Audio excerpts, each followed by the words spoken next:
Yeah, so what have you been up to? Yeah. Not much, man. Just I've still been training with a couple friends, a little low key, but obviously haven't been working. That kind of sucks, but Yeah. still putting in the work, man. Just trying to get Yeah. better. Just trying to take advantage of this time to expand and fill in the gaps really. What about you? Man, I've been doing kind of just what I can. I feel like I've been trying to focus on doing things that I wouldn't usually do while I'm training. So I'm not very Hmm. well rounded. I'm always the one that's like training all the time. I'm not really spending any time off the mat to do anything else. So this has been an opportunity for me to Yeah. connect with other people, work on grip tape and stuff like that, and do these live chats. So it's been different. I've been working out in different ways, still getting the work in however I can. It's a little Yeah, I see tough you in the rowing. yeah, that's been fun. It's not so easy to get the training that I would like to. Yeah. But I mean, at least I could say that when I come back, like I feel like I'd be in good shape. It's gonna take a little bit to get back for sure, but I don't feel too bad at the same time either. Hmm. So what is your kind of what's the adjustment been for you? What's your day to day kind of look like? So I meet up with, James. Hmm. Yeah, James, and Yeah, then Rom. You know Rom, right? yeah, Yeah. So I've been training basically with those two every day, 6 days a week, and just we meet up at the gym or at James's house. He's got some mats over there, and we'll put in about like on average every day about 3 hours of work. okay, Yeah, it's super relaxed. It's more of us just trying to break down techniques, and in the end we'll do some sparring and specific training. But it's been super beneficial, man. I just feel like we've had since I still have a lot going on. Like I have my wife and my daughter. I spend the rest of the day with hmm them, which has actually been really nice. Since my daughter's still super young. yeah. But the 3 hours that I have with the boys, yeah, just doing lots of specific training and trying to fill in the holes in the game and try to come up with new stuff as well. So it's basically Nice. been like that. Yeah, 9 to 12 is just 9 to 12:30 now. I'm adding a little time, adding a little more time, and then yeah, rest of the day just family time. Hey, it doesn't sound like too bad of a schedule either. Yeah, so you say that it's a lot of like just kind of like working on little things, getting little details right, um, Hmm. and kind of doing things that maybe you wouldn't be able to do like when the schedule is normal as well. So what I always like to try to ask people is like, what are some things that you're doing now that maybe you wouldn't be doing if we were training full time or if we kind of had regular schedule? Of course, you have your wife and your daughter, and you're taking care of her. That's Yeah, got to be awesome. That's got to be yeah, make life a lot easier for your wife too. yeah, You know, for this, sure, this for time of sure. year, this time of year especially would be a really hectic time of year. Oh yeah, I mean, because normally my schedule is super packed, right? So I teach, I teach a lot. I teach, I think 12 classes a week, and so I'm over at this spot in close to downtown, owned by Undefeated, and then I teach over at Meraki. So a lot of classes, and on top of that, I'm doing my pro training at noon, and then I usually put in two hours before that of drilling or specific training, and so I don't really get to spend a lot of time at home. So I've been basically trying to fit in what I would normally get in the entire day in that 3.5 hour period, and then the rest of the time spend it with my girls. So that's super nice, especially because, like I said, my daughter's young. So, just I don't. It's nice to not have to miss certain parts. As Yeah. she's getting old, she's like starting to crawl. Or she's getting better on her belly. Like we think she's gonna crawl soon, but she's kind of lazy. She like doesn't like to be in her belly too long. But we're working on it. But anyways, like that part's super nice, But Yeah. what I've been doing different, and actually in my opinion, it's been more beneficial for my game is the nice thing about kind of controlling your own training is that you just the minute you walk in to the minute you leave, it's time working on things that you want to work on. You know what I Of mean? So course. obviously pro training like during the day like at noon is super good. Really hard training and you're doing drills and lots of specific training. But for me, this is nice because I get to change things up a little bit and instead work on things that I want to work on. Hmm. Like so lots of specific training and just like breaking stuff down. So it's been super nice. That's awesome. Yeah, I remember there was a time like when Marcel's was closed because they were expanding, and I spent like 2 weeks, training at a gym closer to home, and it was actually kind of nice. Like as selfish as it might sound, I kind of liked being able to work on whatever I wanted to work on, and I felt like obviously I missed the hard training. Yeah, of I course. wasn't quite able to mimic that, but I felt like I was at least able to I was able to be more mindful in my training, or like kind of, shift it over another way. So maybe change the intensity over, and it would be a bit more mindful and like more specific training and stuff like that. So, man, sounds like, in certain ways you go into this, it sucks. It's tough to miss all these tournaments and Yeah, everything. I know you definitely. were looking forward to it. Oh, Um, yeah. we can get into that, but at the Oh, same time, you can at least feel like there's certain ways that you come out of it better. yeah, 100%. The obviously, like if everything, if all this could not have happened, that would have been great. But I've definitely made the best out of the situation. I feel Yeah. things couldn't have gone have gone any better. So I've had like a lot of breakthroughs, and just it's been a super positive experience for me. And yeah, it just like anything in life, you got to take advantage of what you have, and try to make the best of it, right? Like the glass is Yeah. always half full.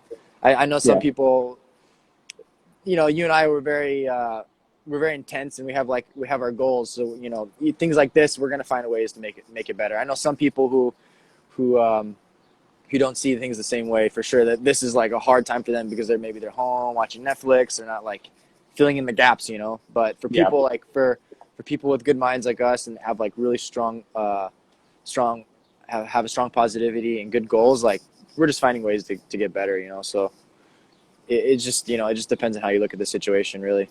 Yeah, I mean, it's so easy for this time to like just kind of think negatively and kind of be like, oh well, tournaments are gone. I guess I could just chill till 2021 or whatever, Yeah. But I remember reading a couple social media posts or whatever, just people that I would read a lot of their books, and it was just talking a lot about just trying to come out better than this in some way, shape, or form. Yeah. And I was like, man, I would hate to leave this time feeling like I either just kind of stayed the same or got worse, Yeah. decrease or whatever. So I'm like, even if it's not jiu-jitsu, just improving in some ways, improving my cardio, improving my strength, improving my overall ability to be more of a well-rounded person. Yeah. I think if you could do any of that, it's got to at least be encouraging and feel good. So for you, like being able to change up your training has got to feel good and make you feel like, oh man, okay, when this ends, I'll be proud of what I accomplished during this time.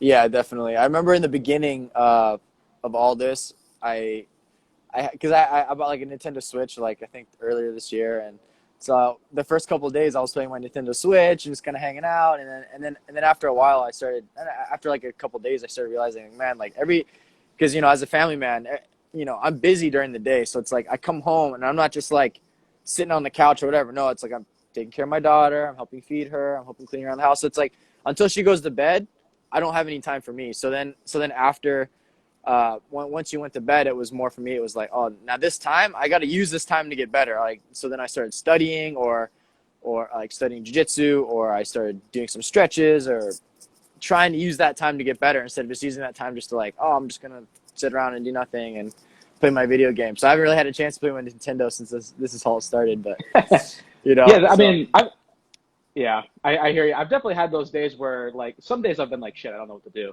you know. yeah, But also I've had those days where like I'll be done with this after, and I'll be like, wow, it's like the first time I've sat down, but like I've sat down with like nothing to do, which is a good feeling. yeah. But how is that transition for you, being able to balance like the training and teaching while also having a daughter at the same time? Was it kind of something where you were like, oh shit, this is going to be a real challenge, or was it something that you were kind of able to accept very Uh, quickly? I think when anticipating my daughter being born, um, I was definitely worried. I was like, man, how is this going to affect my training, this and that? But then once it happened, obviously the first couple of weeks I was very, very helpful and everything. But, but my wife was super understanding in the fact that, I have goals, and I got to take advantage of this time, right? Because, I'm 27 and soon going to be 30 and then 35, and then boom, it's like competing is going to be way It goes harder, right? quick. It goes quick. It's freaking nuts. It's really It's crazy. nuts. Yeah. And but anyway, so we have a pretty good schedule going now. So she takes care of her during the nights, and then in the mornings I wake up for an hour and a half and I help out. So I'm doing what I can, and but I definitely think that this has made me more efficient with my time. Hmm. So it's like if you're not efficient with your time, things are going to get harder, 100%, because like Yeah. But if you know how to make use of the time that you actually do have, and you can actually get even more done, in my opinion, just because Yeah, it just makes you more organized. So I think for me, it's helped me become more organized. that makes sense. So you kind Yeah. of go into a day knowing what your plan is. You Yeah. feel like you're pretty well structured with your day, would you say? Yeah. Hmm. Yeah, Yeah, that's definitely. cool. So, yeah. Yeah, it's funny, man. I can't believe you have a kid sometimes. I'm like, it goes like we said, it goes fast. Life goes fast, man. Dude. It's I mean, I have this picture right here, that I posted just a minute ago. It's like that kid, that was not that long ago. Dude, that it doesn't seem like it, man. I Well, remember that 13 years ago. That is a little while ago still, 13. guys. Yeah, that's crazy. And for people who don't realize, this guy is Brian Ortega right here. So Yeah. maybe he took third at Blue Belt Juvenile, but at Nogi Worlds, but he's definitely doing all right for himself as Yeah, well. he's doing all right right now, that's for sure. Yeah, yeah. Yeah. But yeah, man, I remember that first time we met, and dude, I always felt bad about what happened that day, about how that Yeah, went. dude. You did me dirty, That bro. that You was did a me that was a dirty. douchebag move. I remember, like, what was it that your first match, you kind of like hurt your ankle, Yep. and we could obviously tell that your ankle was hurt, but me trying to be a good person, I was like, I'm not gonna do that. I'm not gonna go for his ankle. I'm not just gonna rip it. And but then just like the all the adrenaline hit me, and I just saw it and I just went for it. But I felt terrible about it as well. I still feel 13 years later, I still feel bad about it. Yeah, I'll never forget that. I'm like sitting there, like, probably so stupid. I was like 13, 14, and I'm like icing my ankle like right before the final. I step on, and then like 10 seconds, you just like drop down, full out me, and I'm just like, like screaming. Do you remember what you did to actually hurt it like that in the beginning?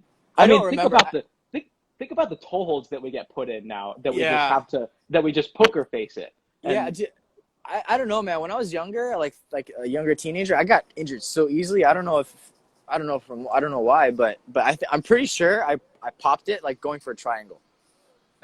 Like I think I had the one guy, my first fight I was fighting. I think I had him in a triangle. I think my foot, I just like popped my own foot. Like I don't know if it was too low, and then yeah, after that, and it was just like, what do and you then think? after, Do you think we just our ankles and feet have just gotten used to it after a while? Because I remember the first time I competed pro belt, I did like a Naga tournament, and I fought Renan Borges. I don't remember him, yeah, of course, but yeah, it was a nogi match, so all belts were going, and uh he foot locked me so bad, I thought I broke my foot. huh, And not just that freaked me out, but I was like, oh my god, I'm never gonna survive a black belt because all they do is like sit in footlocks with each other. yeah, Especially at that time, I remember seeing like Hoffa and Tanquinho and whoever else were in there just like cranking each other's feet, and no one would ever tap. I'm like, I'm fucked.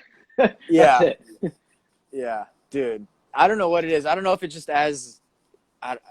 maybe as you just do more jujitsu and your limbs just get more used to it, and get more flexible. I don't know, Yeah. but because yeah, even now, like I've been doing like since this all started, I've been doing more mobility work. Have you heard of? Do you know who Brian Murug is? Ever heard of Uh, him? oh He's yes, yes, yes, yes, you know yes. who he He is. used Yeah, to so compete. He used to compete a lot. exactly. So now I don't know if you follow him or anything, but Hmm. he's into a program. Have you heard of FRC? No, Functional I haven't. range something. I don't know. It's do you know what cars are? Hmm.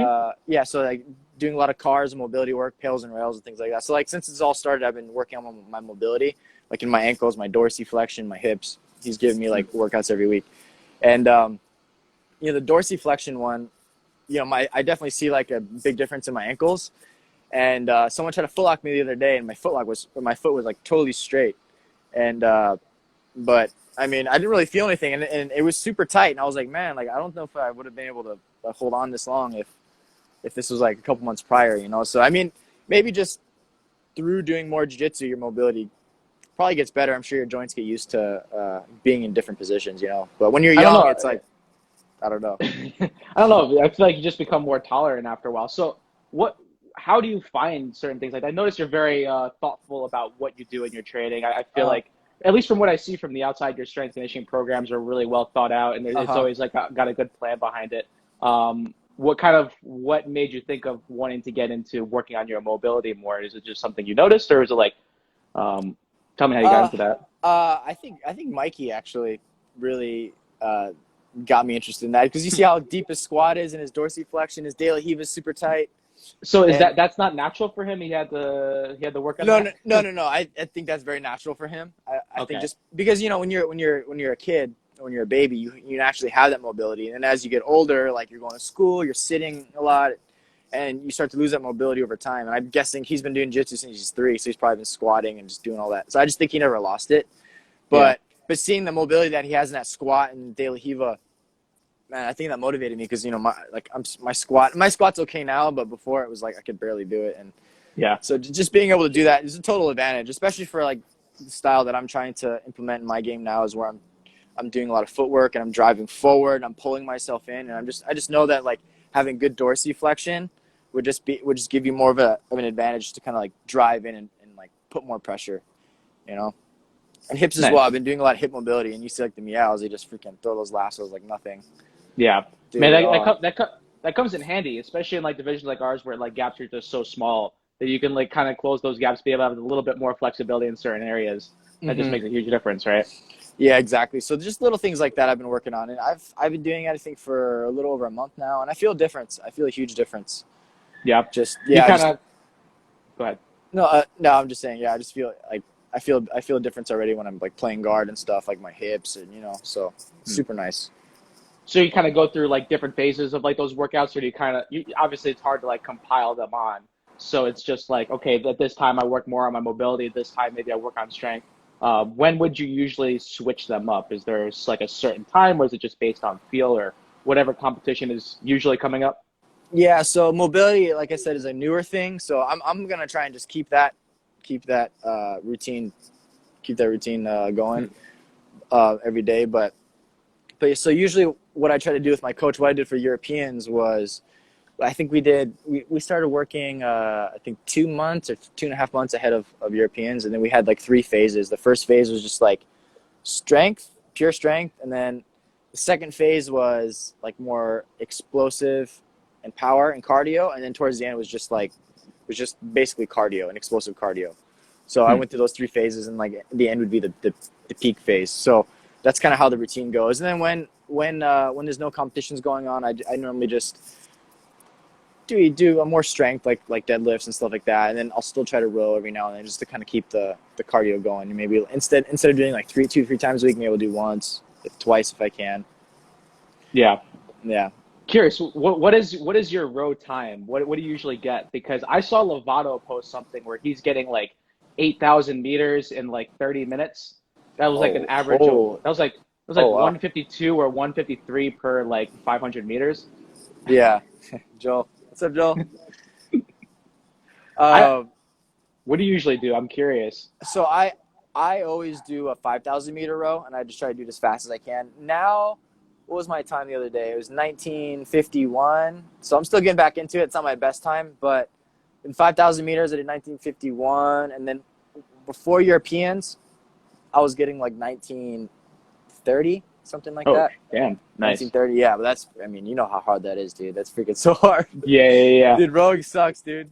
It It's does so, suck. It does suck. Every time I've been going on it like every morning. Sometimes it's just a warm up, but then sometimes I'll be like, okay, this is what I'm gonna do, hmm and it sucks. Yeah, it's yeah, not a dude. good time. Do you usually do 5,000, or do you just kind of like I'll go? I'll usually do 5,000. Some of the workouts I've been doing have been like row like 500 meters as fast or 750 as fast as you can, and then like a body weight circuit after that, and do as Oh, many okay. rounds of that. It's been a lot of that, but some days like on the weekends I'll just go like long circuits, or just long rides, and that shit sucks. But it's funny. Yeah, Sometimes you're on dude. it and you're like you kind of want to stop after 5 minutes, and you're like, all right, I'll go to 10. And you kind of like Yeah, and then just just keep on. five more minutes. You just keep you're telling yourself 5 more minutes, you Yeah. know. Oh man. What's your 5,000 meter time usually? Um, that's a good question. I haven't really like I want to. I don't think I've gotten 1930. I might be in the 1940s or something. Oh, it's good. That's good. I believe I'm that. I don't want to say. I'll let you know next time. Yeah. Now I'll pay more attention to that. Yeah. What I mean, but I don't think that's any worse than like an airdyne bike, right? Yeah, I don't know. I feel like the row is harder than an airdyne bike just because I feel like airdyne bike is, I think the intensity is harder, at least the work at the circuit that I do, but it's more mindless. Like you can just kind of let yourself go and just like if you can kind of just get into the state of mind where you just try not to think about it, like it can go by kind of quickly. But the Yeah. rowing is just like it's like a slow death. You're and you're just like you Yeah. look at it, you're like, oh, like not even halfway there. You just gotta keep going and going. You just gotta, man. That's like, it's what I don't know. They're different, you know. They're different. Yeah. And it sucks. There's nothing to look at besides the time, so it just makes it Yeah, go by so much. you just look at a time. Yeah, I try. Yeah, it's man. Yeah, I exactly. need to get like an iPad in the background and like put on some matches or something. Yeah, I that would don't be know. I nice. don't. But then at the same time, you probably wouldn't be going as hard if you did that. Yeah, because you want to like beat your time. Usually, because you ever look at because since I do the 5,000 meter, I'll tell you your estimated time Hmm. on the what's the row called, the concept, or you probably have the concept. Yeah, you have the concept, but Yeah. yeah, on the Yeah. concept rower, they'll tell you the time. So then like I always try to look at that. Like the first 1,000, I try to get less than 21, and then like the second 1,000, I try to get less than 20, and then after that, I try to like maintain. You know. Okay. It's Yeah. funny. Jason Gagnon was like sending me some workouts that I could do. That Uh dude huh. is a psycho. I don't know if you know Oh his yeah, I know. workouts. Yeah, I don't Yeah, know his workouts, but I know he's super into like CrossFit and that type of training. he was the one that like introduced me to I remember I hurt my knee when I was visiting you guys one time. I don't know what happened. I think Kennedy took me down and like I landed on my knee and tore my Oh meniscus or yeah, I remember something. that. Oh shoot, I know. I don't know what happened, but I was gonna go to Vancouver and teach a seminar there, and I Uh, remember like I'm like, man, I can't train, I can't do anything with you guys. I'm all messed up right now. yeah. So he just put me on the rower for like the whole trip that I was there. But he's been like sending me like quarantine workouts, and I'm a little afraid to try them. I think I'm in shape, but I'm afraid that I'm gonna like throw up doing some of his Yeah, man, work. it's dude, those workouts are freaking crazy, man. And I don't know for sure, but Fight to Win hit me up, so that's partially why I'm Mm. like getting back into. Did they hit? I'm sure they hit you up too. Yeah, Right? they Yeah, I'm did. sure they hit up everyone. Yeah, but you're not training at all, right? Are you I'm training training a little. I'm a training a little little bit? bit, but it's very on and off. That's the thing. I was like, it's tough because some people I think want to jump in, but for me, I'm like, Yeah, I mean, I have to be. You want to be smart about it at the of same time course, too. yeah. You Yeah, don't want to go in half half ready. No way. Like this is our career, you know. This is our. but say if question because I'm thinking about it as well. I actually like asked about the card of Philly, which is a month and a half away. Uh huh. What's the date today? Yeah, just about a month and a half away. Uh And huh. I'm thinking like for me, if I had like a good solid month of training where I can find a couple partners every day and kind of maybe even try to do if I could, I would try to do a routine that you'd be doing. Hmm. How long do you think you would need to just have yourself optimally prepared, for a match? Say if you weren't able to do much beforehand. I would say if I could, I would say 2 months. Two That's for months? me. That's like optimal, right? But since this whole time I have been like my timing for me, it's more just like shape. It's more shape, Yeah. honestly. Like technique, like I've been working my technique. I feel better than I've ever felt technically, but shape wise, I told Seth, I was like, hey, give me like till, because he told me the dates in June, and I was like, let me do the dates in June if you're gonna like I want to make sure that I'm good, you know. But so it's like I was already I was already in decent shape when he hit me up. So then now I just had to pick it up a little bit. But if I wasn't doing anything, I would say at least 2 months. Yeah. Yeah, You yeah. know. I would think pretty much the same. Man, so like, what else were your plans this year? Was it just gi season, everything you wanted to do? I know it's probably hard to talk about, but was it like all the majors this year? Yeah, man. I wasn't even gonna do I had plans to do the Grand Slams too. I wanted to just hit it all, but then they changed the rules for the Grand Slams, and then like it was 2 weeks before Pans, and I was like, I'm just gonna focus on the IBJJFs instead of the Hmm. Abu Dhabi ones, you know. And obviously, I was probably gonna do World Pro, but yeah, you know, just like all of us in the division, or just all of us who compete as black belt professionally. Just the goal is to win all 4 majors, right? So Yeah. that was the goal. Won one of them, and then the I world like went to that. shit.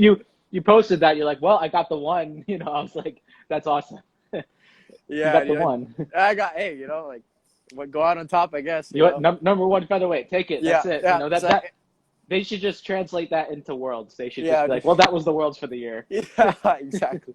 But hey, I ended the season undefeated, you know, so it's all good. You'll take it. Man, so did But you not like the? I know you had a match with Cascal at that. What was it? One of the Grand Slams in Brazil, I believe. I don't know oh, what it yeah, was. it was the Rio Grand Slam. Yeah, it was for the King of the Mats, the King of Mats title. I mean, I guess whenever you lose a match, you probably don't like the new rule set. But did you like that rule set at all? Was it something that you thought going Uh, in would be all right? I didn't mind that rule set. I didn't mind it. I felt like for me, it was good just because I like to fight aggressively, and advantage as a point is. I think for me it would be an upper hand. Um, but yeah, no, the rules were fine. That didn't really affect the match. I think the thing that sucked for me was I got the call like because Paulo called out 2 weeks before, Mm, and then so I had to replace him, and I was in shape. So then like okay. I was good technically. I was like, oh man, I felt good technically, but then I just kind of like gassed out. I wasn't really training that hard before that, but So that was how it worked. I wasn't sure because I know they've had like King of the Mat champions, and you won in Japan, and yeah, Paulo won in London, and then Cascal won in Abu Dhabi in yeah, 2018. I yeah. was So yeah. Go ahead. yeah, so it was basically it was supposed to be when Cascal won, he fights Paulo, and the winner of that fights me. And then what happened? It was kind of like weird how they organized everything. And then so then Paulo pulled out, so then they wanted me to replace Paulo. So then after that we had that match, I didn't win. So then I was asking him, hey, since I replaced Paulo, like, do I technically get the fight again? Because like, I'm over here. I won the Japan one. I deserve like another shot. And they're like, oh, I don't know. Let's see. Like blah blah blah. So they never I really think got back to me. they're kind of like making it up on the fly. Yeah, that was the feeling I got. I was just like, really, like, and in my mind I was like, man, I shouldn't even taken the fight. Like if I knew that I was gonna fight anyways, like being prepared, why would I like, you know what I mean? But it's all Yeah, good. but it was it at least a payday? Was it like the fight to just win? If you win, you make money, or was it you make money either way? Yeah, I mean, I you know, I think I basically just paid for the trip. So because I Okay. paid for the trip and then they'd reimburse me, Oh, and then they would give me X amount, and I think it like I don't think they actually don't think they reimbursed me for the trip. I think that I just got that X amount, and that was supposed to cover plus. So it was just kind of like, yeah. yeah, it wasn't anything, Oh well, you live and Oh well. learn, man. I'll tell you, I fought Joao Miao at that sub only Copa Poggio match. Dumbest idea ever, in my opinion. I think I got like $250 for it. I'll be Are you straight. serious? Yeah, 250 yeah, bucks? yeah. So you know what? You could do worse. You could do worse. It was. Was that supposed to cover your trip too? Or they at least cover your trip? Well, I remember. I think they asked me at first, like, "Oh, can you pay for your trip?" I'm like, I can't do that. I wasn't in the right financial situation to do that at the time. Yeah, Uh, so yeah, I was like, so don't worry. You could do worse, yeah. buddy. I'm sure. Yeah, there's been worse. I mean, they've had I events think where they didn't even pay out, right? yeah, I think like first year at black belt, sometimes when you're kind of new and stuff like that, just the opportunity to do anything, I'm sure was like that was kind of just my motivation. Yeah. But do you think that okay, so do you obviously you want to win worlds, you want to win all the majors, but do you feel like you have to make a shift in your competition goals because you have a daughter, because you want to be able to provide? Do you feel like you're kind of leaning towards maybe trying to do more events that pay, or what has been kind of your adjustment in that situation? Yeah, for me, last year and then this year, I definitely wanted to participate more in the events that paid out. Yeah. I just wanted to support it. Because what they're doing is good for the sport. What Abu Dhabi, what the AJP tours do, UAE, JJF, I guess technically, what they're doing for the sport is really good. I like that the SJJIF worlds, the ones that we have down here, the Yeah, SJJIF, those. or Hmm. yeah, they're paying out. So that was my main thing is last year and this year was to just do money tournaments, and then obviously the big ones. But now that the world has gone to shit, I think when everything's over, I'm just gonna compete in everything. Just Yeah. try to like, yeah, because I just want to get my Nogi. brand. No, man, I need to do nogi. This whole time I should have been doing nogi. I haven't. It's just for me. I'm always learning new stuff in the gi, and I love the gi. And nogi's cool. I like nogi, but it's It's just hard I to don't get want. away from. Yeah, I just don't want to like take away the momentum from what I'm learning in the gi. Yeah.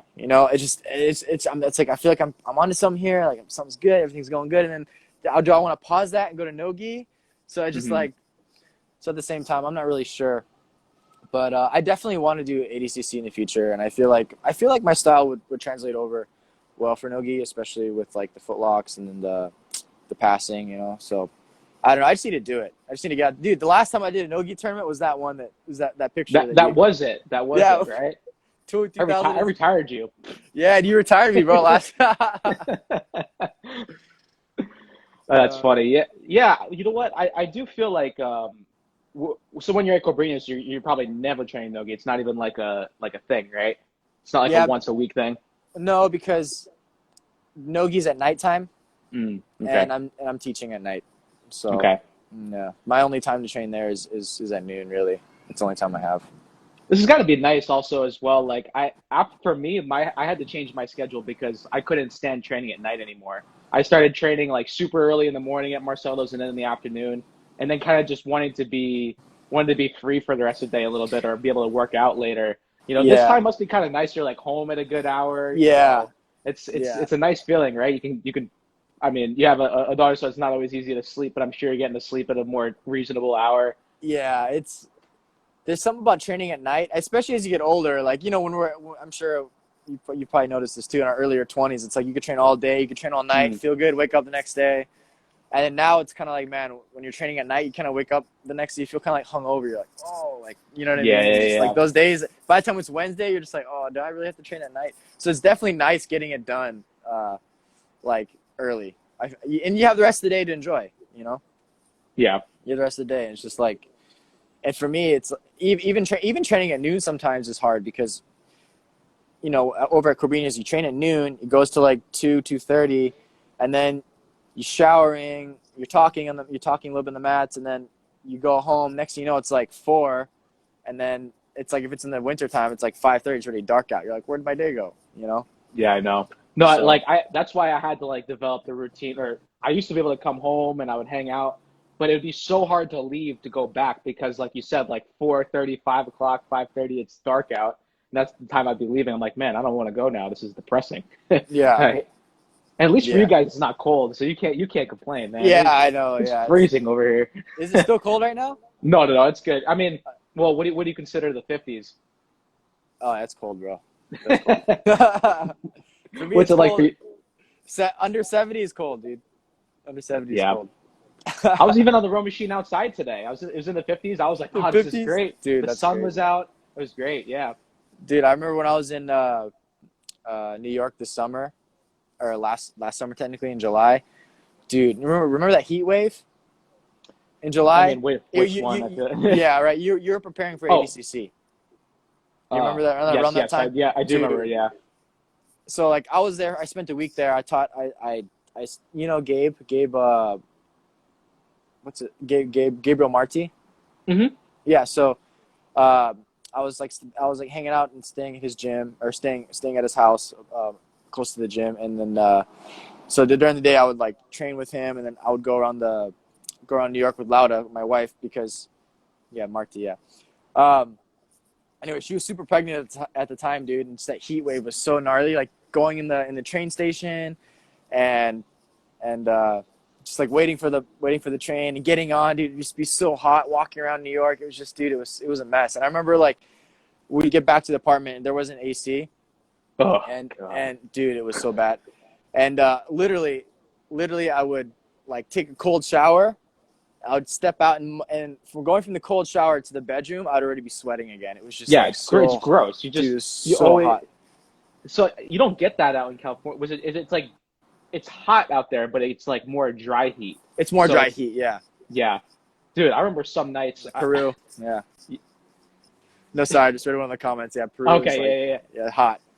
Dude, I remember there was one night where this is kind of a funny story. Like we were having like another heat wave middle of July, and we had like a training session at night. It was super hot. I was dying. I think it was so easy to make featherweight at that time. I wish Worlds was like in August because I'd make weight so easy. I'd make light Yeah, feather probably just because that's it's all that's just sweat everything out. that's And crazy. there was this girl who wanted me to like help her move her stuff into her apartment afterwards after training. It Oh, was like 8:30. I'm like, yeah, sure, but I was like super depleted. But she was cute. I'm like, let me help her out. I was literally cramping up carrying her stuff dude. up the stairs Oh, just because it was just so hot. Like my forearms started like tensing up. I'm like, so I'm trying to like play it cool, but yeah, that's summer in New York, man. It sucks. dude, it's just that humidity, man. I can't do it. I can't do it, Yeah, man. It's like Yeah, dude, it's like you get like this claustrophobic feeling, you know. It's just you can't escape it. It's just everywhere you Yeah, go, yeah. I'm and like, I I sweat like know, crazy. It's crazy. I know when I train like that or in training sessions like that, I'm like, I know I'm not this out of shape. I know I'm not, Dude, but you can't breathe. yeah. Have you ever trained in Brazil, like during the heat? Uh, I think so. Um, yeah. I mean, I've been there, but I don't know if I Yeah. really got to Oh experience man. the full thing. Yeah. It's so bad, dude. The humidity. It's just like it's the same thing. You know, it's like you feel like your cardio is horrible. You're like, man, why am I so tired? But no, it's just the humidity. You're just not used to it. You know. Yeah. Did you like competing at Brazilian Nationals last year? Was that something, even in the heat? Yeah. The experience was great. The heat wasn't so nice. But it was there mainly hot just because there were thousands of people in that in the gymnasium Yeah. and down in the bullpen because it's like you step it's like the bullpen is like a little bit lower than everything else and then like the stands are up here and dude there's just like on Saturday you know where we had the quarterfinals or no not the quarter the prelims Hmm. dude it was just like packed with all these people and it was so hot man. I remember I like when I was in Brazil I was there I think 3-4 days prior to the tournament. You know me, like I'm always good with my weight, right? Yeah. And Well, are you being sarcastic about that? no. I mean, my weight's usually like pretty good. Like I'm like Your weight's always 152. good, Yeah, but yeah, yeah, sometimes yeah, you'll be over and you're like, oh, whatever, but you have a good metabolism. You drop it fast. yeah, yeah. Yeah, So yeah. So you're good. You're good. yeah, so I ate a lot, man. I ate a lot in Brazil. Isaac, where's the secret training? Jay Hunt. Uh-oh. Well, you should have said, or unless this is a good guy. No, this is yeah, no, he's a good guy. Okay. I'll tell you Okay. later, Jason. I'll tell you later. Um, but anyways, when I was in Brazil, dude, I was eating a lot. I was just like I was going to buffets and I was eating like everything that like everything they had, the rice, the feijoa, everything, you know. That's the type of confidence you have in your weight. Yeah, dude, yeah, and it was like day before. I think it was like 155, 156, like night before. So Yeah. I had to get down to 150, and I remember I trained over at Dream Art. You know Dream Art, the Hmm. team. Yeah, yeah, So yeah. I trained like Diogo and then a couple of other. What's up, Danny? What's up, I Danny? I, I trained with the other couple of kids, and man, I mean, first of all, they're really good, and second of all, it was super hot in there, and I had like a sweatshirt and everything. And I just Oh was no. just Yeah. drenching. And then like the next day I showed up to the competition just like super dehydrated. And on top of that, it's so hot. And I remember after my two matches, dude, even after my first match, my gi was so soaked you could just like squeeze it and just water would just pour Yeah, out. yeah, yeah. Dude, it was so man, it was ridiculous. But the next day wasn't as bad because there's less people in the bullpen, you know, because obviously it was the quarterfinals and up, you know. That's nice that they split it up. I wasn't there that year, but I remember when I was there the year prior, all the matches were all on Sunday. We only competed on Oh, Sunday. so So that, you know about the Heat then. Yeah, that's right. You competed the year before. Yeah. yeah, Dude, yeah. It's a crazy experience, huh, competing in Brazil. do you feel like you had to? So, I mean, I guess I'll lean into this a little bit. I remember being there, and you always have like a set routine before you compete. Maybe you like to warm up a certain way, and you like to have like a structure. And I always used to be super serious about structure, and Yeah. I remember Brasileiros kind of made me change that a little bit because doing your ideal warm up was almost impossible because it was just packed in there. For Yeah, me, I'd always like to drill with someone or have some type of like drilling before, but I don't know how it was for you, but it's really difficult. I was like doing like I was just jogging up on top of the stairs or something like that just to try to like break a sweat or something. yeah. Do you feel like it's important for you to have like a set routine, or do you really try to be able to be flexible with it? So that if something doesn't go your way, you're able to kind of adjust. Yeah, I think it's important to be flexible, kind of like go with the flow. Yeah. Obviously if there was a mat and I had space to kind of flow roll and just move, break a sweat, that's like my ideal situation. Kind of like European swimming is like perfect because we have a Oh, it's huge great. mat space. Yeah. It's the Yeah, best. yeah. It's the best. I don't know why they don't make that like universal for all the tournaments. That should just be the case Yeah. everywhere. Oh yeah, that Everywhere. would be yeah, for sure. I agree.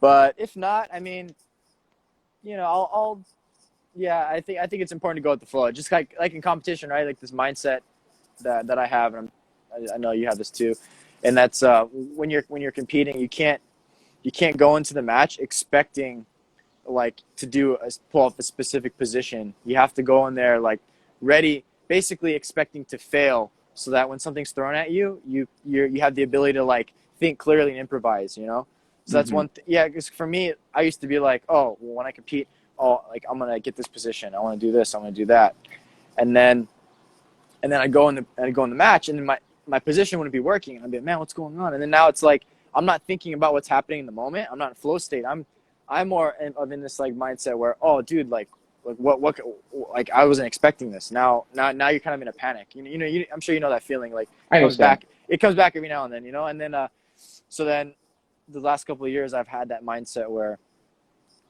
you have to go out there and expect to fail, because if you expect to fail, it doesn't come as a surprise, and you can kind of like just like think through like it gives you the ability to like problem solve. So I think that mindset too is good, like especially for competition. Like if your routine doesn't work out, you should be flexible enough to be like, all right, you know what, all right, just whatever, it's all good, just Yeah. go out there, do my thing. So I think that's important. What I would tell people that kind of like have anxiety when maybe a routine doesn't go their way or something like that, or like maybe in the match they deal with resistance they wouldn't expect, like maybe they don't expect a certain thing to fail, and then that becomes an issue because then they don't know where to go from there.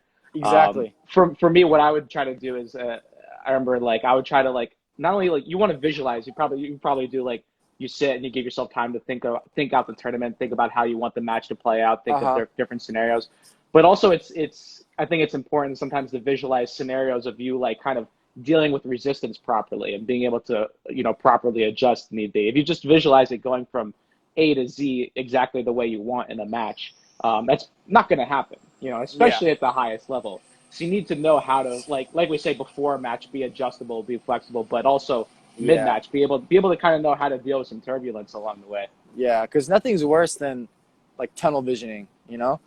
It's Yeah, like yeah, when you tunnel vision and your move doesn't work and you want the move to work so much, now you're just like trying to go for the move, and now you're wasting energy and it's not working. It's just like, you know what I mean? And then it's like it's a downhill battle from there. Even if you win the match, you're just like afterwards, you're frustrated. yeah. So I I think know. that, Yeah. Go ahead. yeah, I just think that mindset's that's like Corbina told me that like a while ago. He's just like, hey, like when you go into a match, and just expect things to fail, expect failure, and then now when you expect failure, nothing comes as a surprise. I like that. I like that a lot. Man, I'd really like to know a little bit as well. Like, we've known each other for years, and I really have always noticed, even from Pro Belt, I thought you always had one of like the cleanest looking games I've ever seen. Oh, that Like, thanks, dude. really precise. I always like that's nice jujitsu to watch right there. You know, um, but and you had always had good results at the lower belts. Hmm. There'd be ups and downs. Same at black belt.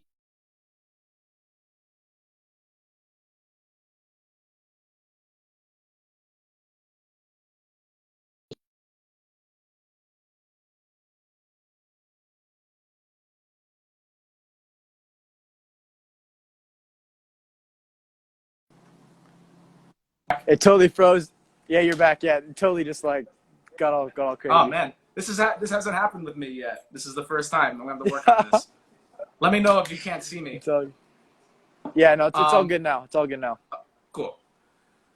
So I guess being able to, you've always had the technique. You've always kind of had the skill there. What was that kind of shift for you to be able to just remain really consistent this past year? Like I felt like you really had a good turnaround, whereas it wasn't just the technique, but it was just like almost like kind of it looked like you had more of a trust and more of a belief in yourself out there. Was there anything really different besides that kind of made a difference in the last year plus?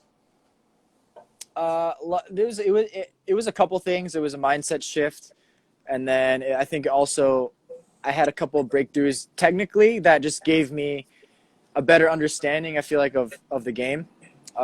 Passing wise, I feel like my passing has gone up over the last year and a half, and that's basically because I tried to understand how to pass without grips.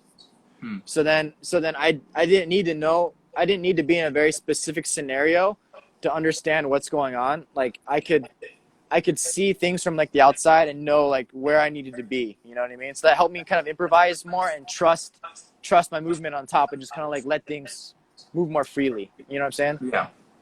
And just in general, one thing I tried to develop, I call it technical aggression, and that's like it's this mindset where when I fight, I'm not I'm not thinking about a specific position that I want to get. I'm thinking more of trying to achieve flow state, but by being aggressive. So when I go in the match, I want to get a certain grip, and I'm not thinking like, oh, I got to get this one specific move. I'm getting the grip, and I'm attacking whatever is in front of me. Yeah. So then when I start to like attack whatever's in front of me, you start to think more freely, and you're now instead of like forcing things, you're taking. Yeah. You know what I'm saying? I understand. So it's like now I'm not thinking like, oh, like today I'm going to be a bolo guy, or tomorrow I'm going to be a sit-up guard guy. No, I'm thinking like, okay, I'm gonna be aggressive, and then I'm literally just gonna take what's in front of me. So I don't care if it's it doesn't have to be the most perfect scenario. I don't care if it's a collar drag. I don't care if it's an ankle pick. I don't care if it's a loop choke, omoplata, bolo. I'm just literally gonna fight until I kind of get what I want. So that helped me achieve flow state, as opposed to before. I would kind of get my grips, and I'd start thinking, okay, what's here? Like, okay, oh, I'm gonna try and do this. Oh, it's not working. Okay, I'm gonna try and do that, and then like you don't have as much momentum. Yeah. But if I'm attacking, I'm using that momentum. Oh, this doesn't work. I'm using that momentum to shift here. I'm using that momentum to shift there. So it's helped me develop more of an aggressive style. You know what I'm saying? So you kind of like we were just saying a minute ago. So it's easy to kind of have tunnel vision and then just go for one thing and then kind of try to force it. But when you try to force it, it doesn't really work well that way. But it's not even like doing something and then shifting to something else. But it's kind of just. Can you just explain that like real quick one more time, if you don't mind?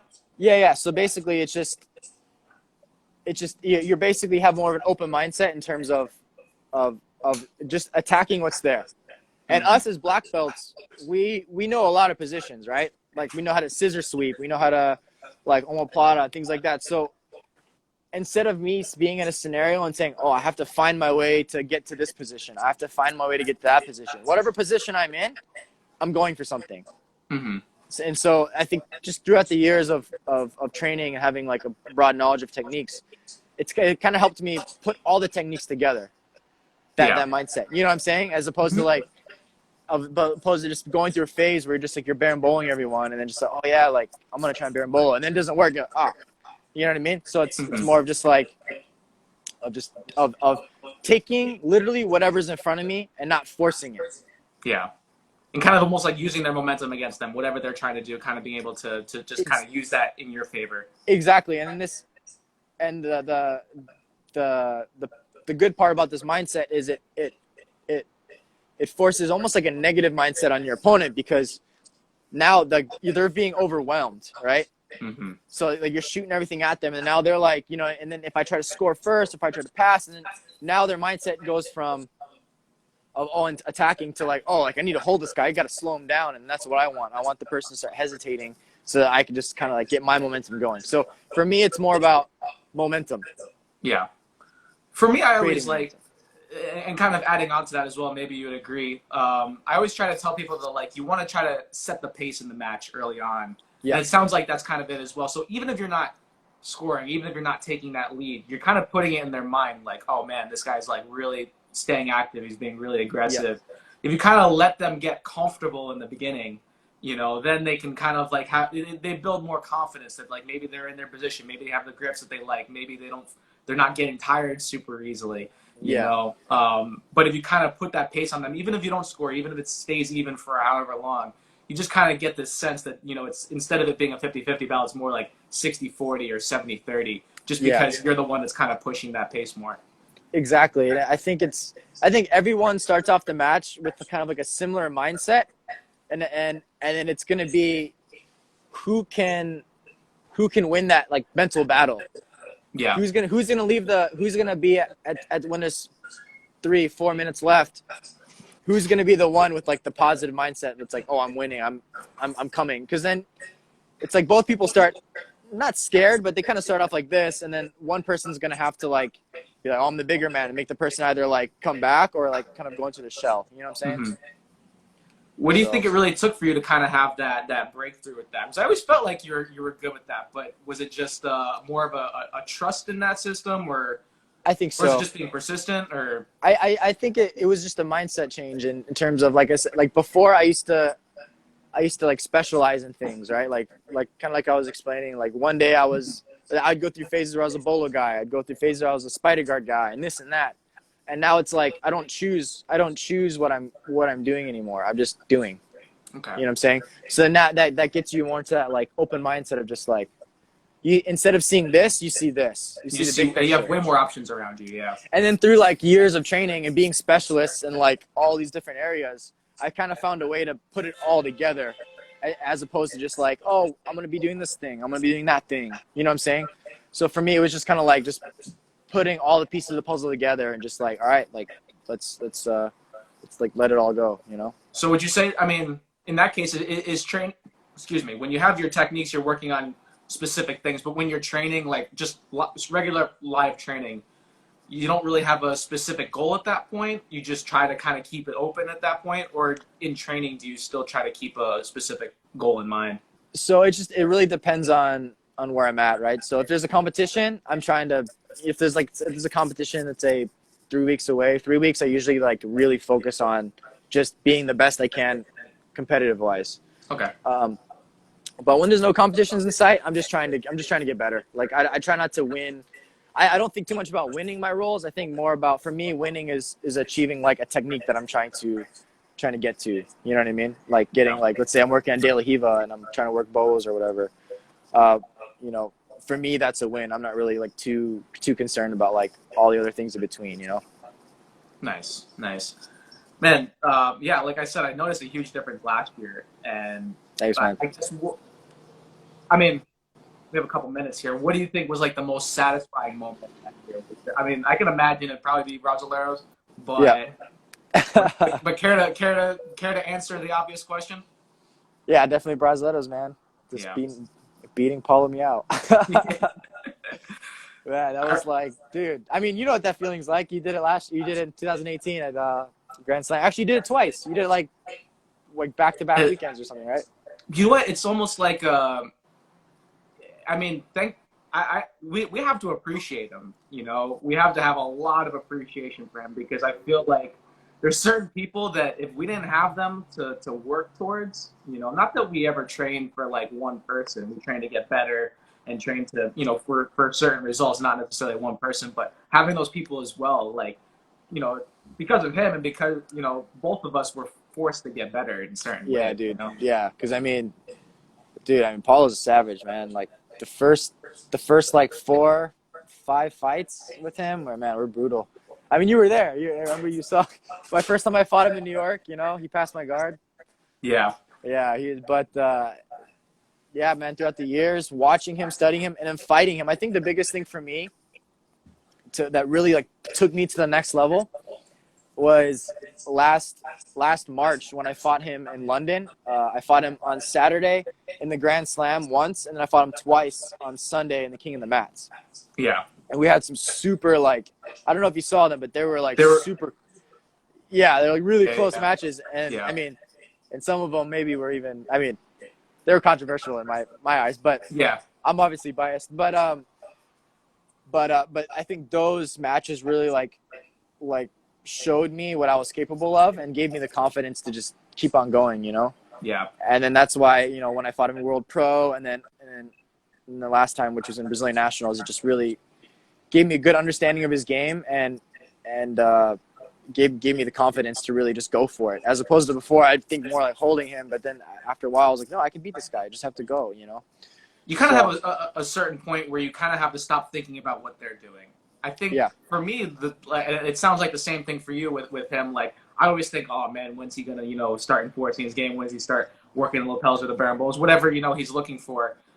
Instead of just kind of trusting what you do, you know. I 100%. Remember the second time I fought him at Kasai. It wasn't anything special. It was like a, you know, 50-50 battle sweep like that. But I just remember the biggest difference was that I wasn't even really thinking about, you know, who I was fighting at that point or like what he was going for. I was like, no, I'm going to do what I need to do to be in the best position to win. Yeah. And I think that was, and I can imagine also just fighting him a bunch of times was also, that kid's an animal. Dude, he's a freaking beast. Yeah. But I would say, like, just kind of like ignoring the competition in front of you and more just being able to focus on yourself, and not take competing against someone like Paulo as seriously, because also that probably makes it easier competing against him a bunch too. Mm-hmm. Yeah. 100%. I think at the end of the day, it's about It's about imposing your game. You have to be prepared for the game. Like, obviously, I know Paulo's game like so well, dude. I could like literally like make a blueprint of all like his at least his game at the time. And but so it's good to be prepared, but you can't think about it too much because you got to impose your will. Because if you think too much, it's like then if you think about what they're gonna do, they're eventually gonna get it, and you're just like, all right, I was thinking about this before. No, you got to impose your game, and then when it happens, just be prepared. Yeah, I always Yeah, felt I like it agree. was kind of important to be like to know their game, but not to overthink it too much. To be more observational, because the more you kind of like look into their game, the more maybe you like kind of concede some respect to them, and Yeah, you allow them to get into the game. Like, oh well, I know he's going to do this, but instead it's like, well, I need to be first to my position anyway. I want to be, pushing the pace anyway. You want to know, but you don't want to. You don't want to just concede too much to them either. 100%. At the end of the day, it's not about the best person or the most technical person. It's about who's going to impose their will. Exactly. Yeah. Like who can get their game going. So Yeah, absolutely. I think I learned that at black belt. It's not always about like who's the most technical or whatever, but it's about who no. plays the game right and Yep, who pushes first. Yeah. exactly. So man, we have like a minute left. Real quick. So really random question. We've talked a lot of serious stuff, a lot of Yeah, good for sure. stuff. But what would you rather fight? Would you rather fight a horse-sized duck, one horse-sized duck, or would you rather fight 100 duck-sized horses? You have 50 seconds, and it cuts us off. One horse-sized duck. So a duck that's the size of a horse, Yeah, or yeah, yeah. 100 mini